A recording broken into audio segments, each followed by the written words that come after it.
Perkenalkan, kami dari kelompok 8 yang beranggotakan Vinisia dengan NIM 014, Cindy dengan NIM 015, Evangelina dengan NIM 132, Elizabeth dengan NIM 153, Putri Paula dengan NIM 203, Yosi dengan NIM 237, dan Hizkia dengan NIM 239.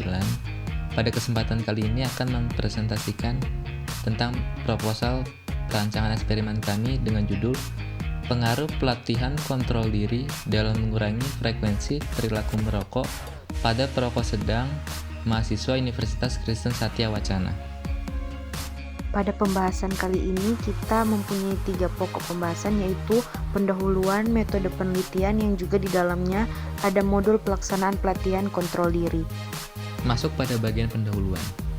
Dalam jurnal Munir pada tahun 2019 menyantumkan data dari WHO atau World Health Organization menunjukkan bahwa Indonesia merupakan negara dengan perokok terbanyak peringkat ketiga di dunia, yaitu sebanyak 390 juta perokok. Definisi dari perilaku merokok itu sendiri merupakan perilaku di mana individu melakukan tindakan yang melibatkan proses pembakaran tembakau dan mengisap asapnya, baik dengan pipa ataupun merokok. Itu menurut Sitepo pada tahun 2005. Kemudian perokok diklasifikasikan menjadi 3 tipe berdasarkan intensitas rokok yang dihisap, yaitu ada perokok ringan yang menghisap 1-10 batang rokok per hari, ada perokok sedang yang menghisap 11-20 batang rokok per hari, dan perokok berat yang menghisap lebih dari 20 batang rokok per hari, menurut Sitepo pada tahun 2000. Selanjutnya, Enung Fatima pada tahun 2006 menyatakan faktor-faktor yang mempengaruhi perilaku merokok adalah sebagai berikut. 1. Pengaruh orang tua. Pengaruh yang paling kuat adalah bila orang tua sendiri menjadi figur contoh. 2. Pengaruh teman. Berbagai fakta mengungkapkan bahwa banyak individu merokok yang berteman dengan perokok juga. Ketiga, faktor kepribadian. 1. Sifat kepribadian yang bersifat prediktif pada pengguna obat-obatan, termasuk rokok. Yang keempat, pengaruh iklan. Iklan di media massa dan elektronik yang menampilkan gambaran bahwa perokok adalah lambang hidup yang glamor. Nah, dari keempat faktor yang telah disebutkan tadi, maka diperlukan adanya kontrol diri dari individu tersebut untuk dapat mengurangi frekuensi perilaku merokok. Di sini menurut Tangney dan teman-temannya pada tahun 2004, kontrol diri adalah kemampuan untuk mengesampingkan atau mengubah respon dari dalam diri serta mencegah kecenderungan perilaku yang tidak diinginkan dan menahan diri untuk tidak melakukannya. Yang menjadi permasalahannya sekarang yaitu para perokok ini walaupun mereka sudah tahu dampak negatif dari rokok, mereka tetap cenderung sulit untuk mengurangi dan menghentikan karena efek langsung dari rokok ini yang menurut mereka menyenangkan atau nikmat menurut mereka, itu yang membuat mereka terus-menerus merokok. Nah, oleh karena itu, untuk dapat menghindari dampak negatif dari rokok, individu itu harus mulai mengendalikan atau menguasai dorongan-dorongan dari dalam diri mereka untuk merokok. Disinilah peran penting kontrol diri, karena dengan memiliki kontrol diri yang baik, itu dapat membantu individu dalam menahan keinginan yang dapat merugikan dan mengarahkan diri ke arah yang lebih positif. Adapun hipotesis penelitian kami yaitu pelatihan kontrol diri berpengaruh positif dalam mengurangi frekuensi perilaku merokok pada perokok sedang mahasiswa Universitas Kristen Satya Wacana. Desain penelitian yang digunakan pada penelitian ini menggunakan desain eksperimen kuasi dengan within subject design atau the one group post test only design, yang mana peneliti melakukan penelitian kepada kelompok yang sama dengan 1 kali pengukuran. Pada penelitian ini hanya menggunakan 1 kelompok sampel subjek yang akan diberikan perlakuan atau intervensi sebagai kelompok eksperimen. Responden penelitian. Populasi dalam penelitian ini adalah mahasiswa dari Universitas Kristen Satya Wacana. Pengambilan sampel penelitian menggunakan teknik purposive sampling dengan kriteria perokok sedang, di mana menurut Sitepo tahun 2000 kriteria perokok sedang adalah perokok yang menghisap 11-20 batang rokok perharinya. Oke, baik. Sekarang kita masuk ke alat ukur. Pada penelitian ini, alat ukur yang digunakan merupakan behavioral checklist, aspek perilaku merokok yang meliputi intensitas merokok, tempat merokok, dan waktu merokok. Hal tersebut dipaparkan oleh Ari Tonang pada tahun 1997. Di penelitian ini juga dilakukan wawancara pada awal dan akhir penelitian. Wawancara awal bertujuan untuk mendapatkan informasi mengenai kondisi awal dari frekuensi perilaku merokok subjek sebelum diberikan pelatihan. Untuk wawancara di akhir, penelitian merupakan tindak lanjut atau lebih dikenal follow up agar dapat mengetahui perubahan frekuensi perilaku merokok yang terjadi setelah subjek mengikuti pelatihan, serta berhasil atau tidaknya subjek dalam menerapkan apa yang telah diperoleh selama pelatihan yang dilakukan. Baik, selanjutnya adalah prosedur eksperimen. Penelitian ini menggunakan prosedur yang diadaptasi dari prosedur penelitian yang dilakukan oleh Harkina dan teman-temannya tahun 2019 terhadap remaja dengan adiksi game online tingkat sedang. Jadi, pelatihan ini itu merupakan bentuk adaptasi dari penelitian yang dilakukan oleh Harkina dan teman-temannya. Namun variabelnya disesuaikan dengan variabel yang ingin kami teliti, yaitu frekuensi perilaku merokok. Nah, tujuan dari pelatihan ini adalah untuk mengurangi frekuensi perilaku merokok pada perokok sedang mahasiswa Universitas Kristen Satya Wacana. Nah, karena dalam mengurangi frekuensi perilaku merokok merupakan hal yang sulit untuk dilakukan, maka kami melakukannya secara bertahap.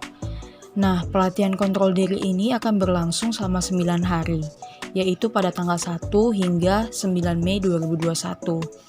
Sebelum dilakukannya pelatihan, peneliti akan melakukan wawancara untuk memperoleh informasi mengenai frekuensi perilaku merokok subjek sebelum mengikuti pelatihan perharinya itu berapa. Nah, di sini juga peneliti akan mencari partisipan yang sesuai dengan kriteria yang diinginkan oleh peneliti, yaitu kategori perokok sedang. Oke, pada tanggal 1 Mei 2021, akan diadakan pembelajaran mengenai goal setting, self-monitoring, stimulus control, dan self-reward. Di sini peneliti juga meminta partisipan untuk membuat goal sederhana, yang mana goal ini yang akan dicapai pada tanggal 2 Mei 2021, yaitu sebagai latihan mandiri dan juga dalam mengaplikasikan pembelajaran pada hari yang pertama. Nah, kemudian pada tanggal 3 Mei 2021 akan dilakukan sharing oleh si partisipan kepada peneliti. Di sini partisipan akan sharing bagaimana pengalamannya pada latihan mandiri yang pertama dan bagaimana kendala-kendala yang dihadapi ketika dia mencoba untuk mencapai goalnya yang pertama. Nah, kemudian setelah itu pada tanggal 3 Mei 2021 ini partisipan akan membuat goal yang baru, yang jauh lebih menantang daripada goal yang pertama tadi. Misalnya, di goal pertama itu mungkin partisipan akan mengurangi 2 batang rokok perharinya. Tapi, untuk goal yang baru ini, partisipan akan mengurangi 4 batang rokok perharinya. Misalnya seperti itu. Nah, kemudian, goal tersebut akan dicapai pada latihan mandiri yang kedua, yaitu pada tanggal 4 sampai 5 Mei 2021. Nah, tanggal 6 Mei 2021 akan dilakukan sharing lagi mengenai latihan mandiri yang kedua. Jadi di sini partisipan akan menceritakan bagaimana pengalamannya mengenai latihan mandiri yang kedua, kemudian bagaimana kendala-kendalanya dalam mencapai goal yang kedua tadi yang jauh lebih menantang. Nah, misalnya mungkin di sini ada faktor seperti kayak ajakan teman gitu, dia sulit untuk mengontrol itu. Nah, di sini peneliti akan mencoba memberi saran bagaimana cara dia untuk bisa menghadapi situasi tersebut. Misalnya dengan menggunakan permen. Jadi dia tetap bisa berada tetap bisa bersama dengan teman-temannya, tetapi tidak merokok. tetapi menggunakan permen, seperti itu. Nah, kemudian dalam sharing tersebut, peneliti akan mengarahkan partisipan untuk membuat goal baru, yang mana jauh lebih menantang daripada goal yang sebelumnya. Misalnya yang tadinya mengurangi 4 batang rokok, sekarang menjadi 6 batang rokok dikurangi. Nah, di situ kemudian pada tanggal 7-8 Mei 2021, dilakukanlah latihan mandiri untuk mencapai goal yang ketiga. Nah, setelah itu pada tanggal 9 Mei 2021, dilakukan lagi sharing oleh partisipan terhadap peneliti. Di sini, partisipan akan sharing bagaimana pengalamannya dalam melakukan latihan mandiri yang ketiga dan juga apa kendala-kendala yang ia hadapi. Nah, di sini peneliti akan mereview pertemuan pertama dari tanggal 1 sampai tanggal 8 Mei 2021, kemudian memberikan feedback kepada partisipan. Kemudian setelah itu, bagi partisipan yang berhasil mencapai goalnya, maka peneliti akan mengajak partisipan untuk memberikan self reward pada dirinya sendiri. Nah, kemudian peneliti akan memberikan post test kepada partisipan sebagai bentuk evaluasi. Nah, kemudian 2 minggu sesudahnya akan dilakukan follow up, yang mana dilakukan wawancara kembali untuk mengetahui apakah subjek dapat menerapkan apa yang diperoleh selama pelatihan dalam kehidupan sehari-hari. Penataan ruangan. Dikarenakan karena situasi pandemi COVID-19, maka pembelajaran mengenai goal setting, self-monitoring, stimulus control, dan self-reward akan dilakukan secara daring melalui platform Zoom Meeting untuk semua peserta terpilih. Lalu untuk sharing dan pemberian feedback dilakukan secara daring melalui platform Zoom Meeting dengan sistem person to person. Teknik analisis data. Yang pertama ada uji normalitas. Uji normalitas berguna dilakukan untuk mengetahui mengenai normal atau tidaknya sebaran suatu data. Uji normalitas dilakukan pada skor post-test, serta teknik yang digunakan yaitu teknik Kolmogorov-Smirnov dengan nilai P atau SIG pada taraf signifikansi alfa sebesar 5%. Jika P lebih dari 0,05, maka dapat dikatakan bahwa data tersebut berdistribusi normal. Uji homogenitas.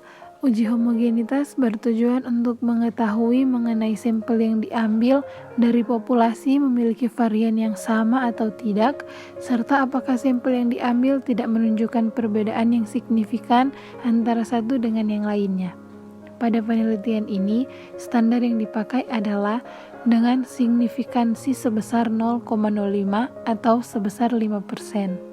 Perhitungan dilakukan dengan menggunakan aplikasi SPSS versi 25.0. Uji hipotesis. Uji hipotesis ini bertujuan untuk melihat apakah terdapat perbedaan yang signifikan pada perilaku merokok individu sebelum dan sesudah diberikannya pelatihan kontrol diri. Untuk uji hipotesis, penelitian ini menggunakan teknik paired sample t-test dengan P kurang dari 0,01. Teknik analisis data ini menggunakan aplikasi SPSS versi 25.0. Baiklah, sekian presentasi dari kelompok kami, kelompok 8. Atas perhatian teman-teman, kami ucapkan terima kasih dan Tuhan Yesus memberkati.